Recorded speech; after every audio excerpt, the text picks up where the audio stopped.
Bismillahirrahmanirrahim. Assalamualaikum warahmatullahi wabarakatuh. Bismillahirrahmanirrahim. Wa binasrillah la haula wa la quwwata illa billah amma ba'd. Hadirin jamaah salat Isya tarawih dan witir yang dimuliakan Allah Subhanahu wa taala. Di antara yang dijelaskan di dalam Al-Qur'anul Karim ketika Allah menjelaskan tentang puasa, Allah juga menjelaskan tentang eksistensi keberadaan Allah. Wa idza sa'alaka 'ibadi 'anni fa inni qarib ujibu da'watad da'i idza da'a. Kata Allah, di antara sifatnya Allah itu ujibu da'watad da'i, mengijabah, mengkabulkan setiap doa yang kita mintakan. Jadi ini sudah garansi dari Allah. Apapun yang kita minta dari Allah itu pasti diijabah oleh Allah Subhanahu wa taala. Nah, pertanyaannya, kenapa kita seringkali berdoa tapi seolah-olah atau dalam persepsi kita doa kita enggak terkabul?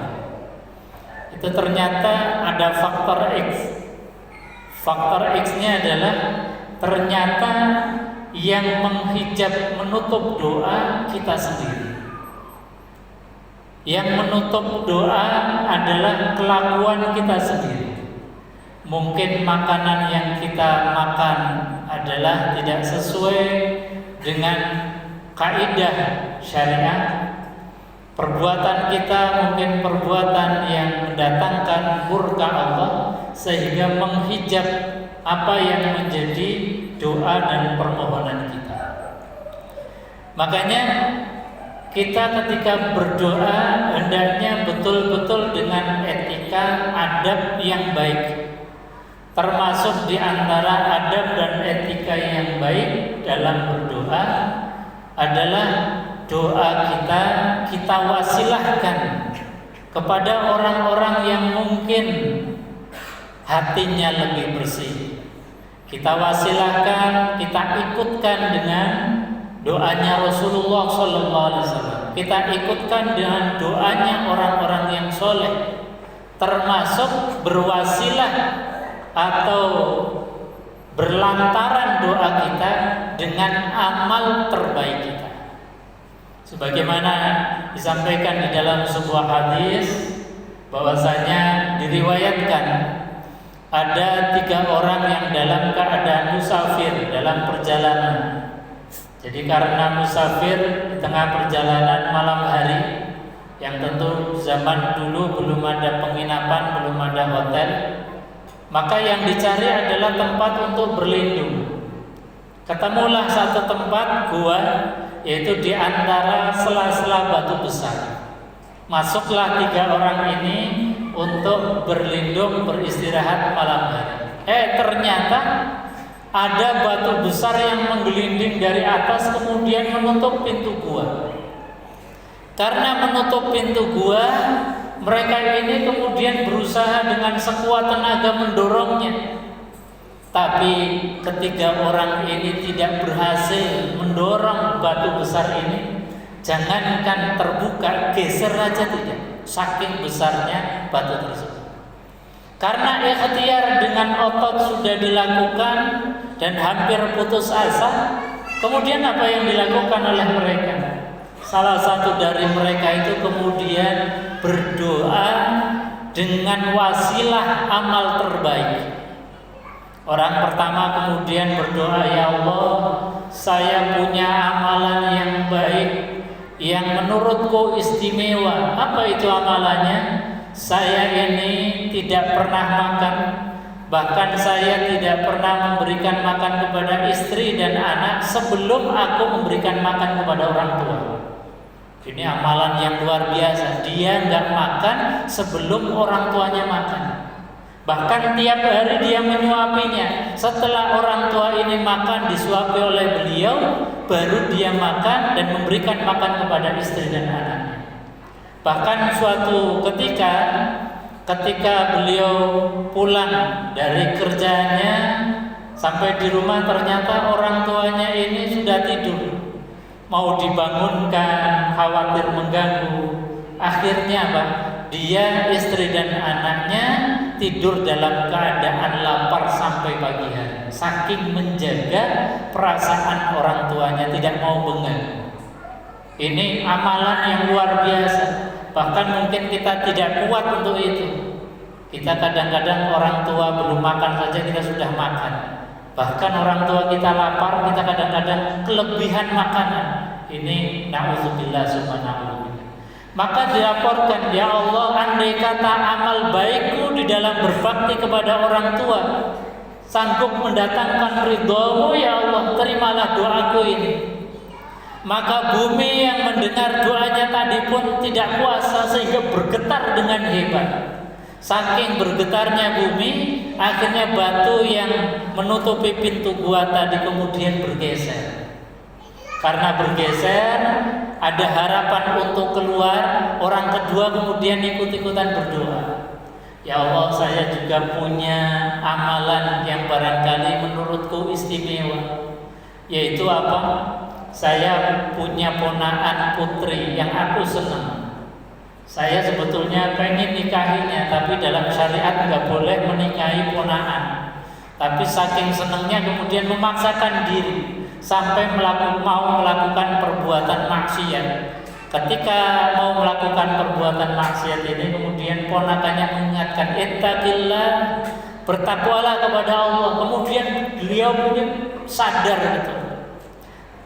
Ketika sadar, oh iya, ini ternyata perkara yang dilarang oleh Allah Subhanahu wa taala. Ini adalah perbuatan maksiat.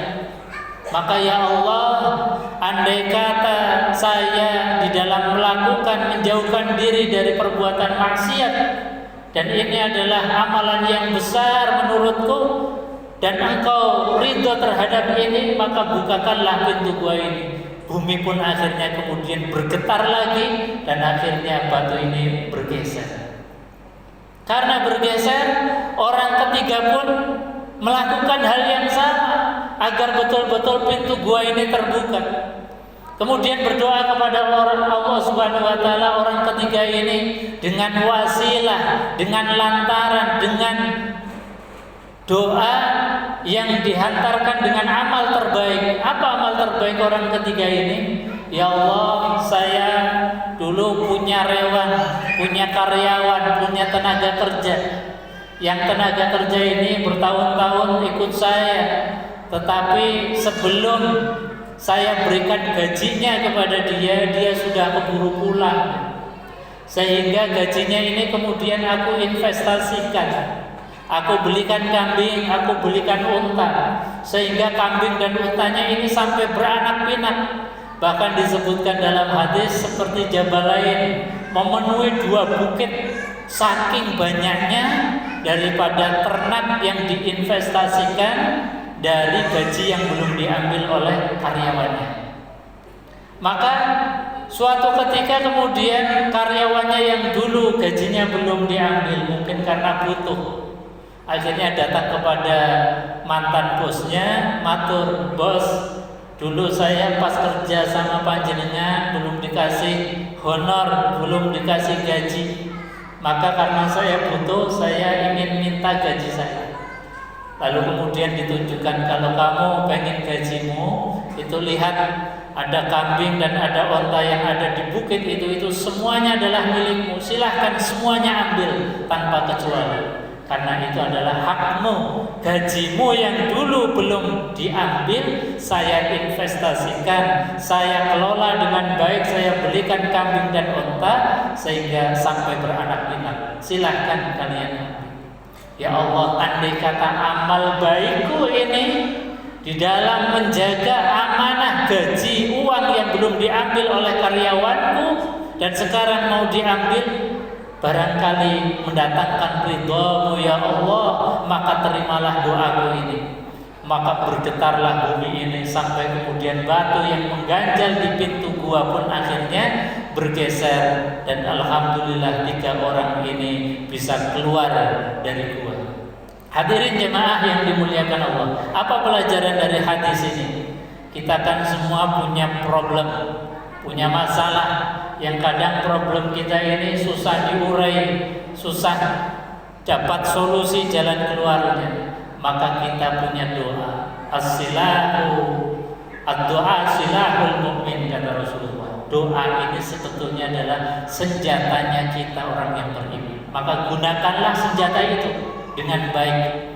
Kalau kita barangkali masalah problemnya belum selesai, belum kelar, bahkan menurut logika nggak mungkin dalam logika kita, maka berdoalah kepada Allah dengan wasilah amal terbaik yang pernah kita lakukan. Wong batu besar saja bisa bergeser, apalagi masalah dan problem kita yang saya kira lebih kecil, cuma kadang-kadang kita belum tahu jalan keluarnya. Sehingga ayo kita gunakan senjata kita, doa kita untuk menyelesaikan problem-problem hidup kita. Hadirin jemaah yang dimuliakan Allah, yang terpenting adalah di dalam kita berdoa jangan sampai justru kelakuan dan perilaku kita sendiri yang menghijab, menutup daripada doa itu. Karena apa? Karena Allah sudah menggaransi, menjanjikan kepada kita bahwasanya Allah akan menerima setiap doa dan mengabulkan doa-doa kita. Mudah-mudahan yang hadir di majelis ini senantiasa doa-doanya diterima oleh Allah Subhanahu wa taala. Amin ya rabbal alamin. Billahi taufiq wal hidayah wa ridha. Assalamualaikum warahmatullahi wabarakatuh.